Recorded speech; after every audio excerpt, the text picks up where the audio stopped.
মার্কিন president Donald Trump সম্প্রতি ভারতীয় পণ্যের উপর 50% শুল্ক ঘোষণা করেছেন, যা বিশ্বের যে কোনো দেশের জন্য সর্বোচ্চ। এরই মধ্যে 25% শুল্ক কার্যকর হয়েছে।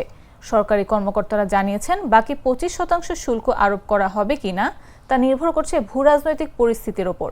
গত 8 আগস্ট ভারতীয় সংবাদ মাধ্যম দ্য ইন্ডিয়ান এক্সপ্রেস প্রথম জানায়, যুক্তরাষ্ট্রের বাণিজ্য দল ভারতের উদ্দেশ্যে রওনা দেবে কিনা তা নিয়ে অনিশ্চয়তা দেখা দিয়েছে, কারণ তাদের পক্ষ থেকে কোনো আনুষ্ঠানিক বার্তা আসেনি। রোববার সংবাদ মাধ্যমটি নিশ্চিত করেছে, মার্কিন কর্মকর্তাদের নির্ধারিত ওই সফর আপাতত হচ্ছে না। শুক্রবার স্বাধীনতা দিবসের ভাষণে ভারতীয় প্রধানমন্ত্রী নরেন্দ্র মোদী বলেছেন, কৃষক, জেলে এবং পশুপালকদের কল্যাণে কোনো আপোষ করবে না ভারত। মার্কিন কৃষি ও দুগ্ধ পণ্যের বাজার প্রবেশাধিকার নিয়ে যুক্তরাষ্ট্রের সঙ্গে চলমান অচলাবস্থার প্রেক্ষাপটে তিনি এই মন্তব্য করেন। ভারতের উপর শুল্ক শিথিল হবে নাকি এর পরিমাণ আরও বাড়বে তা নিয়ে অনিশ্চয়তা বাড়ছে, কারণ ট্রাম্প ও রাশিয়ার প্রেসিডেন্ট ভ্লাদিমির পুতিনের বৈঠক থেকেও রাশিয়া ইউক্রেন যুদ্ধবিরতি আসেনি। তবে আলাস্কায় অনুষ্ঠিত বৈঠকের পর ট্রাম্প দাবি করেছেন, পুতিনের সঙ্গে আলোচনায় অগ্রগতি হয়েছে।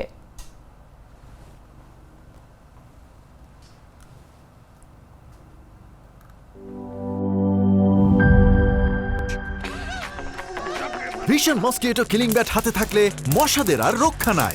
ভিশন মসকিটো কিলিং ব্যাট, মশা তাড়াবার হাতিয়ার। ক্রয়ের জন্য ভিজিট করুন ভিশন শোরুম কিংবা অথবা.com-এ।